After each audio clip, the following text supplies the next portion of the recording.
Halo teman-teman semua, saya ucapkan selamat datang khususnya untuk teman-teman yang mungkin tidak sengaja mampir di channel ini ya. Perlu saya informasikan bahwa channel ini merupakan channel yang membahas tentang dunia pasar modal, di mana secara khusus adalah tentang dunia saham dan juga investasi. Oleh karena itu, informasi-informasi seperti analisa fundamental, analisa teknikal, maupun aksi korporasi perusahaan bisa teman-teman temukan di channel YouTube saya ini. Teman-teman juga bisa join di free channel Telegram saya ya di @smsaham, di mana memang secara khusus pada channel ini saya akan membagikan berbagai macam informasi update teknikal serta market update yang mungkin bisa menambah wawasan teman-teman sebelum melakukan entry dalam sebuah saham. Teman-teman juga bisa terus dukung channel ini dengan subscribe, like, dan share videonya ke teman-teman semua yang lain, serta put komentar teman-teman pada kolom video agar channel ini bisa semakin berkembang. Oke. Sekarang apa sih alasannya kenapa saya bisa tertarik melakukan ulasan terhadap saham JSK ini ya? Mungkin dalam benak teman-teman semua, stigmanya adalah saham JSK ini merupakan saham gorengan. Oke, nanti silahkan simak ya penjelasannya dari awal hingga akhir. Kenapa saya tertarik? Karena memang saya melihat fenomena teman-teman ya. Jadi kalau dilihat dari historical JSK pada saat di IPO Maret 2018, itu saham publiknya hanya di bawah 5%. Namun kalau saya lihat historinya sekarang, posisi komposisi kepemilikan saham oleh retail atau masyarakat ini sudah lebih dari 50%, bahkan hampir 51%. Nah, lagi-lagi nih fenomena masyarakat memborong harga saham JSK tentu saja ya, karena harga saham JSK sempat naik tinggi kan seperti itu. Nah, itu yang menjadi trigger ya. Dan saya yakin juga sebagian besar teman-teman mungkin yang sedang menonton video ini pasti memiliki saham JSK ya, dan juga mungkin sebagian juga yang sedang nyangkut di posisi atas. Oleh karena itu, besar harapan saya dengan saya memberikan informasi dan sharing netral untuk JSK ya. Saya berharap teman-teman yang punya saham JSK sudah lebih bisa mengetahui apa yang harus dilakukan. Nah, tapi sedikit saya berikan statement di depan ini teman-teman ya, bahwa saya saat ini juga tidak tertarik sih untuk investasi di saham JSK. Ya, kenapa seperti itu? Silahkan teman-teman simak penjelasannya di video ini dari awal hingga akhir. Oke. Yang pertama, saya akan overview 5 poin ya, kurang lebih ya, overview singkat saja mengenai laporan keuangan Q2 2020 dari JSK, fundamental perusahaan, komposisi manajemen, prospek perusahaan, serta aksi re-issue yang akan segera dilakukan, serta pada saat penutupan saya akan berikan overview tentang teknikalnya. Oke, kita mulai dari sisi laporan keuangan. Nah, di sini saya bisa mengatakan teman-teman ya, saya lihat sekilas dari profiling laporan keuangan profitabilitasnya dari sejak tahun 2018 sampai dengan 2020, saya bisa lihat bahwa JSK ini bukan perusahaan gorengan teman-teman ya. Jadi silakan teman-teman mungkin yang memiliki pendapat lain silakan di-put di kolom komentar. Namun saya ingin memberikan sedikit informasi yang benar ya, yang netral dari sisi saya ya, melihat bahwa saham JSK ini bukan merupakan perusahaan gorengan.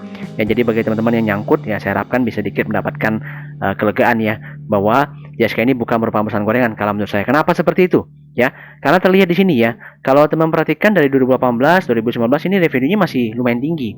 Ya, kalau 2020 mungkin kita tidak bisa mengatakan seperti itu ya. Revenue yang drop ya wajar-wajar saja. Ya, memang semua juga pada drop gitu ya.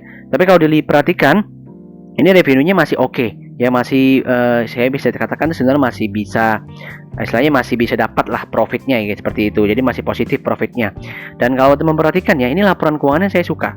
Jadi kalau laporan keuangan yang menurut saya itu simple dibaca, dari posisi penjualan sampai dengan laba itu gampang dibaca, itu saya bisa katakan bahwa perusahaannya secara normatif ya, ini perusahaannya fundamentalnya harusnya baik.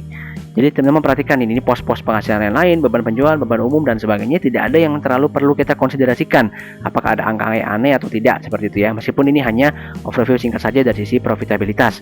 Dan bahkan kalau kita perhatikan di sini ya, untuk beban keuangannya sendiri malah mengalami penurunan. So, saya bisa katakan bahwa JSK ini bukan merupakan perusahaan gorengan teman-teman. Perusahaan yang fundamentalnya baik. Hanya saja memang belum momentumnya. Seperti itu ya. Nanti akan saya jelaskan sedikit mengenai skop bisnis perusahaan. Ya, yang jelas meskipun revenue-nya turun, tapi perusahaan masih bisa mencetak laba. Nah, ini saya bilang sisi positifnya. Dari sisi fundamental berarti bisa kita katakan dari aspek profitabilitas perusahaan ini baik. Nah, sekarang ingin saya perkenalkan sedikit teman-teman mengenai fundamental ataupun bisnis daripada JSK ini seperti apa. Ya, jadi untuk yang belum mengetahui JSK ini seperti apa, JSK ini adalah perusahaan yang bergerak dalam industri mesin pembangkit listrik teman-teman ya, khususnya adalah solar cell tentunya. Jadi mereka memproduksi solar cell dan juga solar modul ya, jadi mereka bergerak di bidang pembangkit listrik tenaga surya. Nah, teman-teman perhatikan ya, bisnisnya ini jelas secara logika saya ini prospektif dong di masa yang akan datang, karena dia menjual energi kebutuhan di masa yang akan datang. Nah, seperti itu ya. Jadi dia jual solar cell dan juga modul. Modul itu maksudnya apa sih? Solar cell yang ditumpuk menjadi sebuah kepingan gitu, seperti itu. Ini terlihat di layar ini ya. Ya, dan kalau kita perhatikan mereka juga sudah punya pabrik-pabrik dengan teknologi terbaru. Jadi mereka juga sudah kembangkan itu ya, bekerja sama dengan berbagai macam investor. Ya. Jadi kalau kita perhatikan teman-teman, memang di sini kelihatan jelas gitu bahwa bisnis dari JSK ini perspektif teman-teman ya, punya potensi growth di masa yang akan datang. Makanya bisa saya katakan bahwa JSK ini bukan merupakan perusahaan gorengan, perusahaan yang fundamentalnya baik, karena prospek serta produknya itu akan dibutuhkan di masa yang akan datang, seperti itu ya. Kalau dari sisi skop bisnisnya ya, ini ada 4 aspek kurang lebih, ini bisa teman-teman dapatkan di public expose mereka. Jadi tentu yang pertama adalah mereka bergerak di bidang utility power plant. Ini merupakan main bisnis mereka di situ ya. Kemudian mereka juga menyediakan produk-produk seperti rooftop atau komersial yang nanti mungkin akan dipasang di atap perumahan masyarakat seperti itu ya, untuk mendapatkan tenaga listrik dari matahari, retail produk dan juga lain sebagainya. Nah, makanya itu kalau kita perhatikan teman-temannya ini terus berkembang. Jadi kalau kita lihat histori daripada Jeskai dari tahun ke tahun terus bertumbuh ya, dengan meluncurkan berbagai macam produk-produk ya, inovatif ya, yang mereka keluarkan untuk menggarap pasar baru seperti itu ya. Jadi kalau saya perhatikan, maka saya bilang sekali lagi, ini Jeskai bukan merupakan perusahaan abal-abal ya. Apalagi teman-teman juga sudah tahu ya mengenai sekarang lagi mulai hot nih ya berita-berita mengenai kendaraan listrik ya, terutama nanti roda 4, Tesla dan sebagainya, yang juga mungkin pasti akan masuk ke roda 2 ya, sepeda motor. Ini kalau ke depannya tentu kan pasti membutuhkan charging station. Dan charging station sebenarnya yang paling pas itu menurut kita adalah PLTS ya. Jadi teman-teman nanti cukup bayar, Bapak Ibu mungkin nanti yang punya kendaraan listrik nanti cukup bayar instalasi di awal saja gitu untuk charging stationnya. Nanti otomatis akan bisa mendapatkan suplai listrik secara gratis kan, karena menggunakan PLTS, menggunakan tenaga surya. Nah, itu kan akan menjadi tren menurut kita ya. Menurut saya akan menjadi tren di masa yang akan datang. Oleh karena itu saya bilang bisnis dari JSK ini sangat prospektif teman-teman. Ya, sangat baik. Ya, hanya saja sekarang ini belum momentumnya ya. Jadi mungkin demandnya belum sangat besar. Tapi mereka juga sebenarnya bukan bermain di domestik saja sih. Mereka juga main di ekspor. Jadi revenue mereka harusnya akan terus bertumbuh ya. Dan mereka juga punya rencana untuk pendirian pabrik lain dan sebagainya. Dan nanti bisa teman-teman simak pada penjelasan saya pada slide berikutnya. Oke, kurang lebih seperti itu untuk fundamental bisnis daripada JSK. Sekarang kita masuk ke komposisi manajemen. Nah, kalau dari sisi posisi manajemen teman-teman ya, sebelum RUPS luar biasa 2 Oktober 2020, ini memang secara overall dimiliki oleh pengendali ya Trinitan Global Pacific, yang juga dimiliki oleh keluarga Tandiono. Jadi kalau teman-teman perhatikan, ini JSK memang dimiliki oleh keluarga Tandiono ya, seperti itu. Dimana posisinya untuk komisaris utama adalah Richard Tandiono, kemudian direktur utama adalah Jackson Tandiono ya, sebelum RUPS luar biasa 2 Oktober 2020. Dan ada sedikit unik teman-teman ya, kalau saya coba ulik profil daripada masing-masing direksinya ini ternyata adalah ex daripada perusahaan PT Nipres Indonesia Tbk ya, yang juga merupakan salah satu perusahaan terbuka di Indonesia ya. Jadi sepertinya ada eksodus nih, karyawan-karyawan ex daripada Nipres ini akhirnya buka usaha sendiri ya. Mereka punya modal, maka create company sendiri. Nah, tetapi saya ingin sedikit berikan catatan ya. Di sini setelah RUPS luar biasa 2 Oktober 2020, di sini sudah kelihatan teman-teman ya, niatan cash out dari si Trinitan. Nah, ini yang saya bilang menjadi catatan negatif bagi saya ya. Makanya saya tidak tertarik untuk berinvestasi pada JSK untuk saat ini ya. Kenapa? Karena menurut saya yang namanya pengendali itu kalau mau keluar itu harusnya ada niat ada tujuan yang besar. Ya, misalkan kalau mau diakuisisi atau bagaimana, tapi ini tidak ada hal yang berarti gitu. Jadi agak aneh kalau bagi saya ya. Ini JSK company-nya perusahaannya fundamental bagus, produksi terus berjalan, produk juga nanti menjadi kebutuhan di masa yang akan datang. Tapi kenapa mereka malah mau keluar? Ya, nanti akan saya paparkan datanya seperti apa. Dan di sini sudah bisa kelihatan teman-teman ya. Jadi ini keluarga Tandiono, meskipun ya uniknya juga mereka sepertinya belum akan melepas secara keseluruhan gitu. Ya, jadi di sini digeser aja, posisi komisaris utama ditempati oleh Jackson Tandiono, dan mereka juga merekrut direktur baru ya, Christopher Liawan.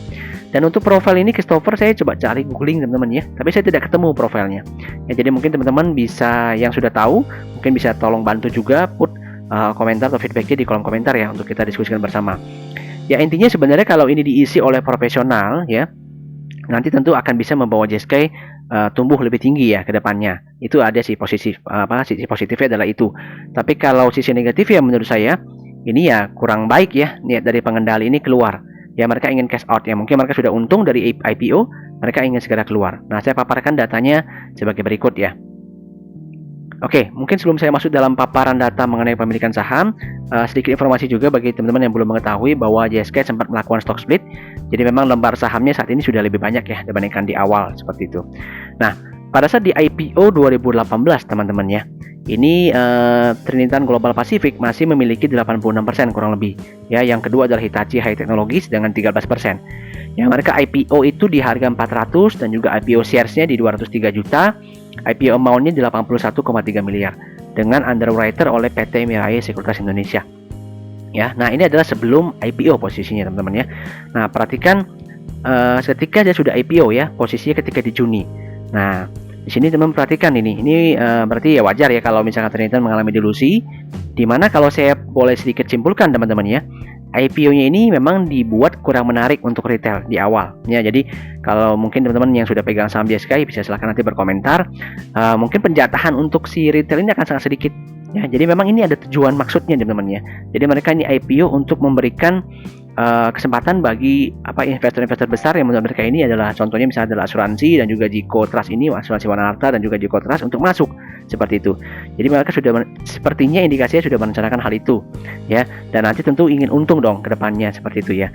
Nah, teman perhatikan ini. Dengan masuknya Wana Arta, Jiko Trust ini posisi kepemilikan daripada retail itu masih di bawah 5% ya. Nah, sekarang kalau kita lihat nih posisi kepemilikan per 31 Desember 2018. Di sini Wana Arta sudah semakin menambah ya. Nanti akan saya tampilkan chartnya. Ya, Wana Arta sudah menambah, mungkin mereka melakukan pembelian dari si Jiko Trust tadi, tapi si publik masih di bawah 5%. Jadi belum menarik bagi publik teman-teman ya. Nah, di sini saya perlu sedikit berikan informasi bahwa terkadang ya, ini saya nggak bilang pasti teman-teman ya. Teorinya adalah kalau ada lembaga seperti misal asuransi atau dana pensiun yang masuk, itu pasti niatan nanti akan digoreng ya. Jadi kalau kita katakan bahwa saham JSK ini digoreng, benar apa tidak? Iya, benar ya. Tapi saham ini bukan saham gorengan teman-teman. Nah, itu perlu teman-teman perhatikan perbedaannya ya. Justru saham JSK ini memiliki prospek masa depan yang sangat bagus. Nah, cerita itu dibungkus menjadi story untuk menaikkan harga sahamnya ya. Sehingga teman perhatikan nih, dari sini dari mulai IPO dia malah flat terus menerus ya. Nah, ini justru merupakan skenario yang menurut saya yang diatur supaya si asuransi Wana Arta Life itu bisa mengakumulasi ya. Sehingga teman perhatikan nih, sejak diakumulasi oleh mereka naik dari 10% ke 15%, itu nggak lama di awal 2019 itu sempat naik kan tinggi sekali. Nah, sempat tinggi sekali dari level 400-an sampai dengan level 900-an. Dan tentu saya yakin di sini mulailah masyarakat retail itu mulai tertarik membeli saham JSK seperti itu. Nah, di sini teman-teman bisa perhatikan ini dia terus naik, kemudian ada yang menjual, nanti saya bisa paparkan, turun lagi, naik lagi. Nah, ini saya jadi cukup yakin nih, teman-teman mungkin yang pegang saham JSK mungkin di awal-awal belinya di sini nih. Jadi harganya rata-rata di antara 500, 600, 700, 800 ya. To be honest, kita harus katakan seperti itu, teman-teman, nyangkut karena sahamnya digoreng ke atas. Ya, dimana disinilah kalau kita perhatikan ini Trinitan Global Pacific sebagai pengendali itu melakukan penjualan kalau kelihatannya seperti itu ya. Nah, jadi mereka melakukan kesempatan untuk melakukan penjualan dan juga Wana Arta dan juga Hitachi juga melakukan penjualan. Nah, di sini yang saya bilang secara gizi itu tidak bagus teman-teman ya. Jadi kalau ada kondisi seperti ini memang gizi tidak bagus. Makanya saya kalau disuruh investasi saya tidak nyaman ya untuk kondisi saat ini ya. Nah, itu salah satu faktor yang ingin saya ceritakan kepada teman-teman. Nah, kita perhatikan di sini ya. Posisi kepemilikan daripada PT Trinitan Global Pacific per 22 September 2020 ya, dari informasi rilis resmi mereka itu tinggal 9,79%. Nah, teman-teman bisa bayangkan nih, posisinya dari 69% hanya tinggal 9,79%. Nah, jadi benar-benar mereka ingin cash out sepertinya ya. Tidak tahu niatnya apa, tapi ya mereka ingin keluar untung seperti itu, dan itu sudah mereka lakukan. Otomatis mereka keluar untung tentu akan ada penjualan kan. Nah, penjualannya ke siapa sih? Yaitu salah satunya adalah teman-teman semua yang mungkin sudah menonton video ini nih, ke masyarakat ya. Karena masyarakat sampai memiliki 51% teman-teman. Yang tadinya cuma di bawah 5% jadi 51%. Nah, cuma uniknya teman-teman ya, saya juga tidak tahu apa penyebabnya ya. Tapi di sini juga ada Mirai Aset Sekuritas nih sebagai pengendali terbesar kedua. Ya, bahkan posisi Mirai ini sekarang ini terbesar kedua dibandingkan masyarakat.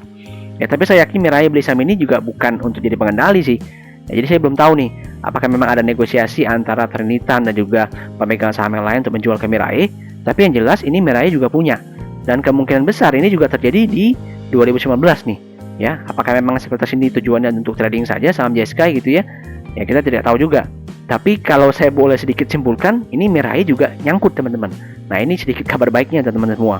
Kalau Mirai aset sekuritas nyangkut, ya mungkin kedepannya pasti akan ada upaya mereka untuk keluar.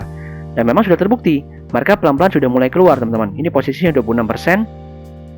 Di 31 Desember 2019. Sekarang kalau kita ulik di posisi 3 September 2020, ini mereka terus mengalami pengurangan ya ke 25%, dan juga per 27 Oktober dari sumber RTI ini tinggal 24,29%. Jadi mereka juga pelan-pelan keluar seperti itu ya. Jadi kalau kita perhatikan mungkin mereka beli di sini juga gitu, seperti itu ya. Saya tidak tahu ya alasannya kenapa ya, tapi yang jelas sekarang kondisinya seperti itu, dan mereka mungkin sudah mulai keluar pelan-pelan ya. Dan ini cukup besar loh, 24% itu masih cukup besar ya, mereka kemungkinan besar nyangkut di situ. Nah, dan kalau seperti ini pasti perlu action tertentu teman-teman. Makanya perusahaan ya ada misalkan niatan untuk melakukan private placement ataupun reissue. Nah itu biasanya dibungkus, memang dibuat sedemikian rupa supaya ada kesempatan untuk keluar nih. Nah seperti itu. Jadi saya kasih berita bagus buat teman-teman semua yang mungkin nyangkut di harga atas ya. Tapi saya tidak bisa bilang sih kalau harganya akan balik lagi ke atas, tapi kemungkinan besar harganya akan naik, itu aja ya. Tapi kita tidak tahu apakah akan naik ke berapa ya. Mungkin dari level sekarang ini 200-an ya ke level 300-an 400-an mungkin masih bisa ya. Nanti kita lihat kemungkinannya seperti apa. Nah sekarang saya akan bicara mengenai reisunya. Nah ini yang saya bilang sebagai skenario aksi korporasi yang mungkin dibuat ya agar bisa cash out bagi pemegang-pemegang saham lainnya. Selain memang tujuannya baik teman-teman ya, perlu saya sampaikan dulu nih ya. Jadi jangan selalu anggap negatif dulu nih. Jadi secara perusahaan memang membutuhkan dana operasional baru ya. Kenapa? Karena mereka butuh nanti untuk dana operasional pabrik keduanya mereka. Jadi saya bilang makanya JSK ini prospeknya bagus ya. Mereka akan bangun pabrik kedua, mereka akan bangun pabrik ketiga ya. Teman-teman bisa cari informasinya di public expose mereka seperti itu. Jadi mereka tetap butuh dana. Cuma mereka pintar gitu modelnya, nggak mau keluar dana sendiri, tapi mereka mau nyari investor atau dapat dana dari pemegang saham. Jadi perlu teman-teman perhatikan bahwa ini tanggalnya akan dieksekusi ini di 22 Desember 2020, ini sudah ex-date ya. Jadi perkiraan saya kalau saya lihat kondisinya ya, ini harga sahamnya akan mulai volatile ini menjelang Desember ya. Desember ke atas itu akan mulai volatile, akan mulai terlihat pergerakan jelasnya seperti apa. Nah dan kalau kita melihat aksi reisunya teman-teman ya, kita lihat dikeluarkan lebar saham 8,9%, kebutuhan dananya adalah 99 miliar seperti itu, dengan harga pelaksanaan di 500. Nah ini yang menariknya ya. Faktor menarik yang kedua adalah PT TGP tadi, Trinitan Global Pacific, menyatakan tidak akan mengeksekusi haknya. Nah artinya mereka benar-benar ya diemin aja harga sahamnya seperti itu ya. Apa sih efeknya? Ya sebenarnya mereka benar-benar berharap bahwa retail ini eksekusi ya, retail ini membeli atau mengeksekusi hak reisu mereka ya, karena mereka butuh dana tersebut ya. Tapi jeleknya nanti saya akan informasikan di belakangnya. Ada jeleknya kalau misalkan pengendali sudah tidak, istilahnya tidak concern pada harga sahamnya seperti itu ya. Jadi kalau teman perhatikan ini harga 500 ya. Ini kalau saat ini di level chart weekly ya 226 seperti itu ya. Saya bisa katakan kalau sebuah perusahaan yang memang niat untuk mengeksekusi atau membuat reisunya itu ditebus dengan baik, maka pasti harga sahamnya akan potensi diangkat teman-teman ya. Bukan pasti tapi potensi ya. Ini 226 dengan reisu bayangkan di 500 ya. Ini sempat berubah nih kalau nggak salah dari level 50 jadi 500 juga. Makanya saya bilang ini sebuah aksi yang sangat direncanakan kalau menurut saya. Tapi ya menurut saya kan bagus ya bagi teman-teman mungkin yang sudah punya saham ini ya, mungkin ada kesempatan untuk keluar seperti itu kan. Jadi kita anggap ini positif saja. Jadi ada potensi harga sahamnya di bawah teman-teman, naik ke atas ya, syukur-syukur bisa di bawah di atas 500 kalau memang mereka ingin retail eksekusi tentunya ya. Jadi di situ poin plusnya yang bisa saya katakan bahwa ada kemungkinan harga sahamnya diangkat teman-teman ya. Namun jeleknya teman-teman ya, dengan TGP tidak menjadi standby buyer atau tidak melaksanakan seluruh haknya, berarti kan mereka akan terdilusi. Jadi mereka ini sepertinya benar-benar ingin keluar. Nah nggak tahu niatnya apa ya. Nanti pasti kedepannya akan harus ada pengendali baru tentunya gitu ya. Dan kalau mereka tidak melaksanakan seluruh haknya, berarti ya mereka nanti setelah reisu. Jadi saya sangat menyarankan ke teman-teman semua, nanti kalau memang benar harga sahamnya naik, maka teman-teman bisa jual pada periode perdagangan reisu ya, jangan tunggu setelahnya, karena kemungkinan besar setelah itu ya harga sahamnya akan kembali melorot ya. Karena ini benar-benar tidak dipedulikan istilahnya gitu sama pihak pengendali mereka, karena mereka pun tidak ya, mungkin mereka sudah untung jadi mereka sudah tidak terlalu concern sama harga sahamnya ya. Syukur-syukurnya mereka masih concern sama perkembangan bisnis perusahaan. Itu poin plusnya ya. Nah kalau saya lihat dari sisi valuasi teman-teman ya, saya juga tidak tertarik. Jadi saya punya dua alasan kuat di sini. Meskipun prospeknya sangat bagus ya, Tapi dari sisi tadi pergerakan dari para manajemen pengendali yang potensi untuk indikasinya adalah cash out dari saham JSK, jadi saya melihat ini niatannya kurang baik ya, meskipun nanti kalau diganti lagi komposisi manajemennya, sekarang ini udah diganti kan, itu mungkin kedepannya bisa lebih bagus karena mereka sudah untung ya, mungkin mereka akan istilahnya hire lagi profesional lain untuk mengembangkan bisnisnya, ya itu juga masih oke. Makanya kita lihat perkembangannya ke depannya seperti apa. Tapi faktor yang kedua adalah dari sisi valuasi. Valuasinya sangat-sangat tidak menarik teman-teman ya. Ini PBV-nya saja pada saat IPO itu di level bisa 4-6 kali. Ini kan benar-benar karena digoreng gitu ya. Sampai sekarang pun PBV di level 2 kali dengan PE di level atas 40 kali. Ya, kalau kita ambil kinerja 2019 pun masih di atas 50 kali. Jadi saya bicara valuasi pun saya tidak tertarik pada saham JSK. Ya, jadi kalau teman-teman ingin investasi dan ingin entry, saya tidak menyarankan untuk investasi. Tapi kalau trading mungkin ada potensi. Nah, di sini akan kita lihat peluangnya seperti apa ya. Karena kalau trading kita tentu akan mengambil momentum ya. Ketika ada niatan sebuah saham itu digoreng ataupun diangkat, itu adalah kesempatan bagi seorang trader seperti itu ya. Asal tahu cara keluarnya bagaimana. Ya. Nah, teman perhatikan ya. Kenapa saya mengatakan bahwa prospek daripada JSK ini menarik. Nah, ini saya sedikit ambil beberapa pertanyaan penting dari public expose incidental yang mereka lakukan beberapa waktu yang lalu ya. Nah, kalau dari sini memang untuk ratio tadi ya yang sebesar 99 miliar itu memang diperuntukkan murni hanya untuk working capital. Jadi pabrik baru mereka yang kedua itu belum bisa beroperasi dengan baik, teman-teman. Jadi mereka perlu dana untuk mengoperasikan ya. Dari sini tentu teman-teman bisa pakai logika ya, bahwa kalau pabrik barunya beroperasi ya tentu pasti revenue-nya bisa bertumbuh tentu ya, karena kan mereka akan produksi lebih banyak seperti itu ya. Nah, pertanyaan kedua adalah kalau dilihat dari sisi rencana perusahaan ke depan ya, mereka juga ke depannya akan semakin fokus ya pada proyek-proyek government. Nah, itu yang penting ya. Jadi kalau teman perhatikan sini ya, saya ambil sedikit lagi dari sisi public expose mereka ya. Kalau tidak salah di bagian bawah di sini. Nah, ini porsi ekspor mereka. Jadi saya bilang tadi mereka tidak hanya bermain domestik, mereka juga bermain di pasar ekspor. Ini makanya saya bilang bahwa prospek bisnisnya bagus ya. Nah, ini juga lokasi-lokasi pabrik mereka ya, company-company project mereka. Nah, ini kan jelas menurut saya bukan abal-abal ya. Ini perusahaannya jelas bukan abal-abal ya. Hanya saja memang harga sahamnya itu digoreng teman-teman ya. Nah, ini yang saya bilang sebagai prospek ke depan dari para JSK ya. Jadi untuk proyek-proyek terbarukan mereka akan ikut. Nah, ini kan menjadi menarik ya, bahwa mereka bisa saja dapat nih lumayan ini proyek EBT dari PLN, dari pemerintah ya. Mereka bisa dapat beberapa triliun saja dari sini, itu sudah sangat besar sekali nih untuk JSK. Jadi jangan kaget kalau misalnya ke depan nanti ROE daripada JSK bisa lompat seperti itu ya. Jadi dengan proyek-proyek terbarukan seperti ini ya, saya bilang tadi prospek masa depan daripada JSK ya jelas menarik teman-teman ya. Jadi mereka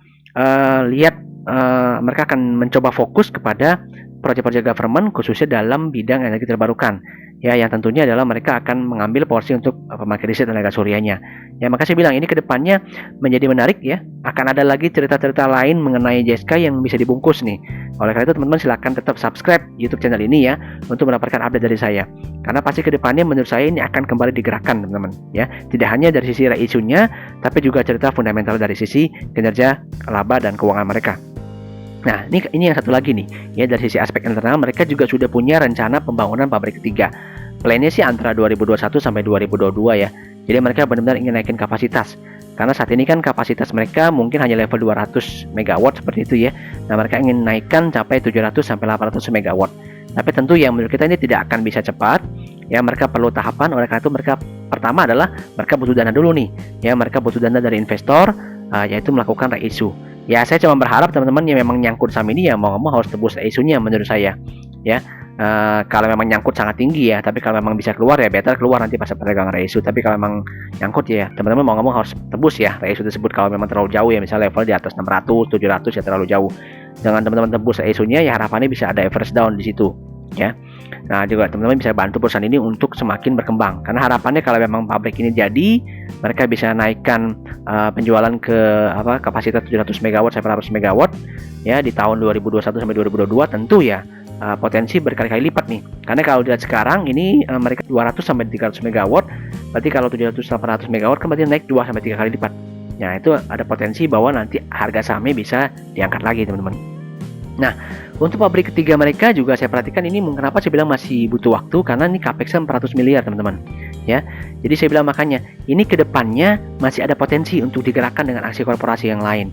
Ya, mereka bisa cari strategic partner, mereka bisa datangkan investor, melakukan pinjaman. Saya yakin sih, ini sepertinya manajemen daripada JSK juga pintar ya dalam hal finance. Jadi ya kemungkinan besar akan ada lagi.